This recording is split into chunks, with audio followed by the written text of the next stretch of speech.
ഇതാണ് നമ്മുടെ Bush orange കേട്ടോ, പൂത്തുക്കണല്ലേ. ഇതേ രീതിയിലാണ് പൂത്തിട്ടുള്ളത് എന്ന് പറഞ്ഞാൽ അതാണ് കമ്പ് അടി മുതൽ മുകൾ വരെ പൂത്തിട്ടുണ്ട്. അപ്പോൾ ഇത് കാണിക്കാൻ കാരണം ഒരാഴ്ച മുന്നേ നമുക്കൊരു കമൻറ്റ് വന്നിട്ടുണ്ടായിരുന്നു. നമ്മുടെ ഒരു വീഡിയോക്ക് ഒരു കമൻറ്റ് വന്നിട്ടുണ്ടായിരുന്നു, ബുഷ് ഓറഞ്ച് പൂക്കാൻ തയ്യാന്ന് വെച്ചിട്ട്. ഇവിടെ നമ്മൾ ബുഷ് ഓറഞ്ചിന് ഇപ്പോൾ പ്രത്യേകിച്ച് കെയറിംഗ് ഒന്നും കൊടുക്കണില്ല, എന്നിട്ട് ഇതേ രീതിയിൽ പൂക്കുന്നുണ്ട്. ഇത് നമ്മുടെ ഇതാണ് ബുഷ് ഓറഞ്ച് പറഞ്ഞത്.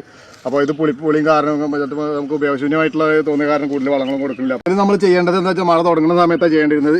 നന്നായിട്ട് ചുറ്റി ഇളക്കിയിട്ട് വളമൊക്കെ കൊടുത്തു കഴിഞ്ഞാൽ ഏത് ബുഷ് ഓറഞ്ചൊക്കെ ഈസി ആയിട്ട് പൂക്കും. പ്രത്യേകിച്ച് നമ്മളിപ്പോൾ കാര്യമായിട്ട് കെയർ ചെയ്യുന്നത് എന്താ വെച്ചാൽ ചെറുനാരകത്തിൻ്റെ മുകളിലും സീഡ്ലെസ് ലെമണൊക്കെയാണ്. അത് നമുക്ക് അച്ചാറിടാനും അതുപോലെ തന്നെ അങ്ങനെ എല്ലാവർക്കും അറിയാലോ, അച്ചാറിടാനും അതുപോലെ തന്നെ നാരങ്ങ വെള്ളം കുടിക്കാനൊക്കെ. ഇത് ബുഷ് ഓറഞ്ച് പറഞ്ഞു കഴിഞ്ഞാൽ ഇപ്പോൾ ഇതാണ് ഇതിൻ്റെ അവസ്ഥ.